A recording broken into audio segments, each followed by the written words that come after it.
ஆனால் உண்மையிலேயே நம்முடைய குழந்தைகளை நாம் வளர்க்கும்போது நம்ம அந்த குழந்தைகளுக்கு இந்த உலகத்தை எதிர்த்து நிற்கக்கூடிய ஒரு சவால் மனசை நம்ம கொடுக்கணும். தோல்விகளை ஏற்றுக்கொள்ளக்கூடிய மனோபக்குவத்தை கொடுக்கணும்.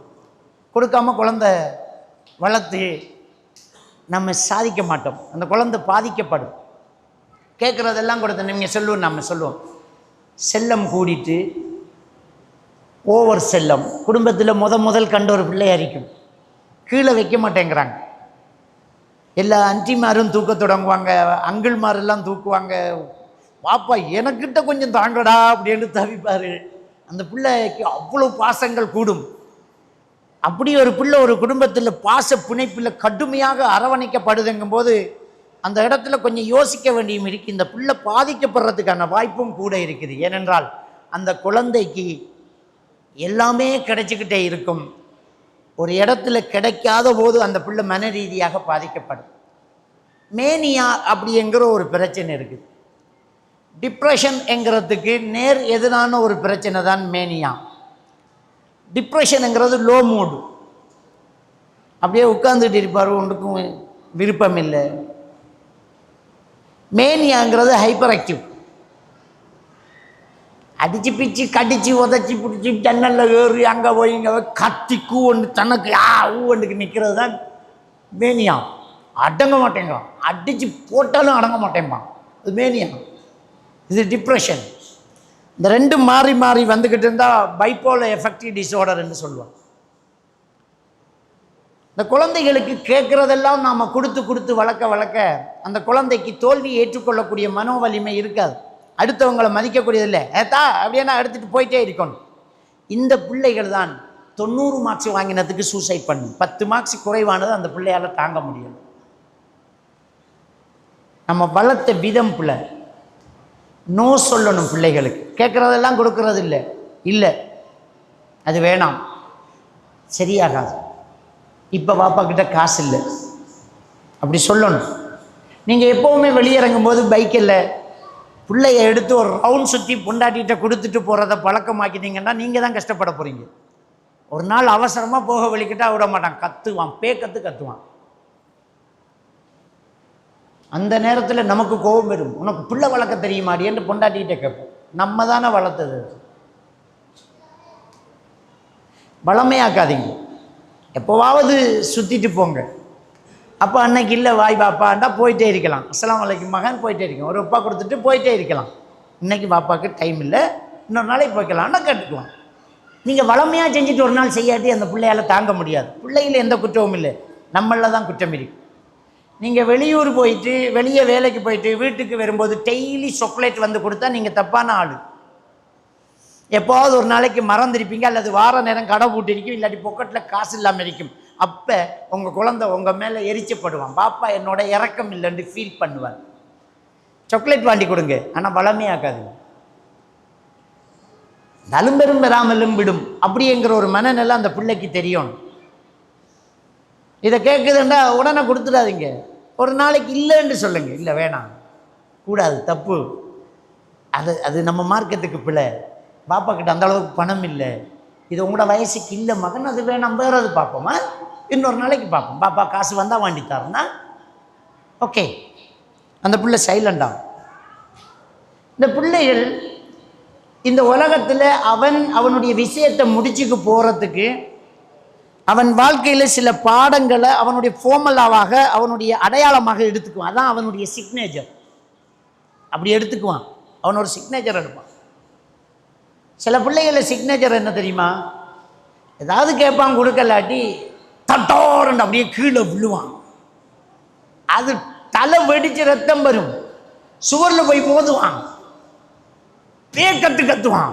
அது ஹாஸ்பிட்டலாக இருக்கும், ரோடாக இருக்கும், கல்யாண வீடாக இருக்கும், பள்ளிவாசலாக இருக்கும், மாமா வீடு மாமி வீடா கத்துவான்.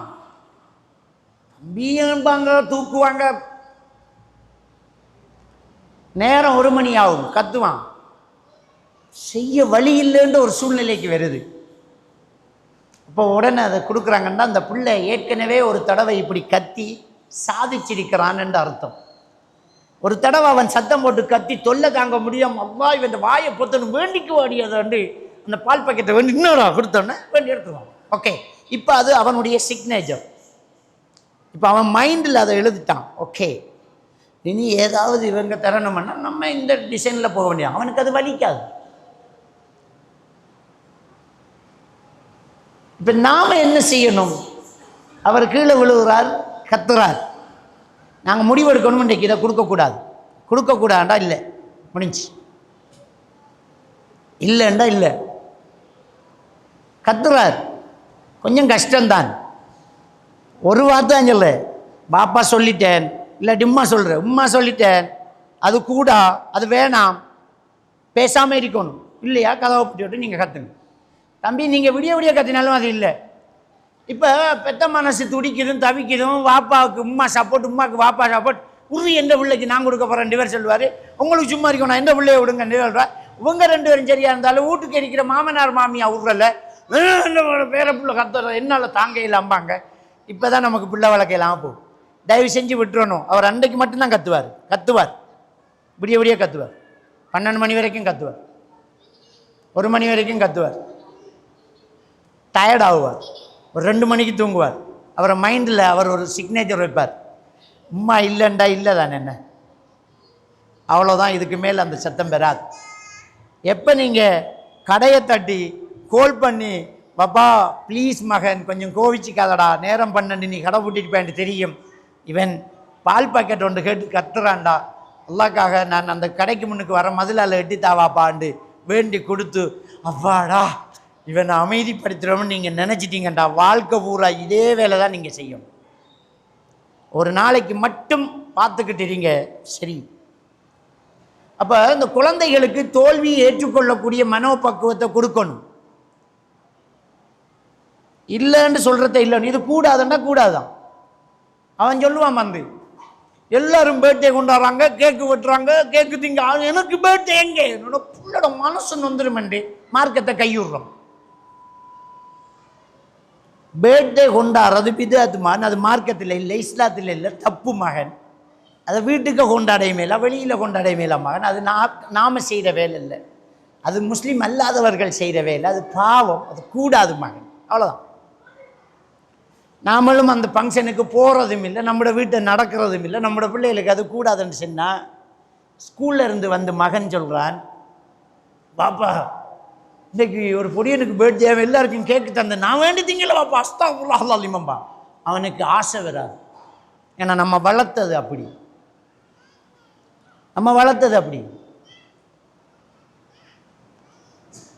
பிள்ளைய சொல்லி கொடுத்து அந்த பிள்ளையன்று சொல்லணும். அப்போ நோ சொல்லணும், இது கூடாது, இது வேணாம், ஓகே. இப்போ அந்த பிள்ளை என்ன கேட்பான் தெரியுமா, பாப்பா இது எனக்கு ஆசை அறிக்கை, வேண்டி தரலாமான்னு கேட்பான்.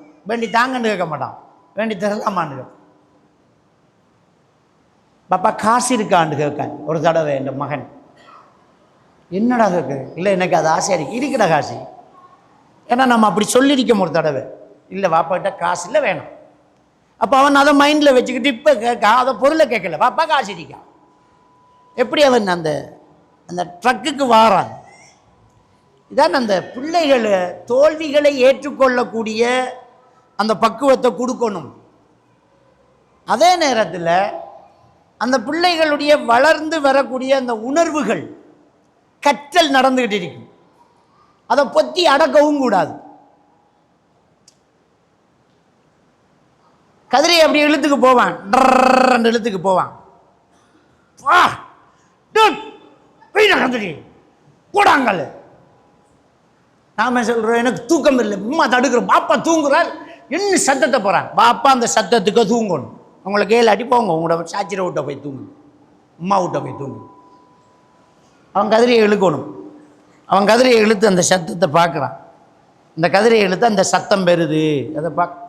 சில பிள்ளைகளை பாருங்கள், இப்படி பார்த்தவன் திரும்பி நின்று குனிஞ்சு காலுக்குள்ளால உலகத்தை பார்க்கட்டும், அப்படியும் பார்க்கட்டும், அது என்ன கோணத்தில் இருக்குன்னு அவன் பார்க்கட்டும், விடுங்கள்.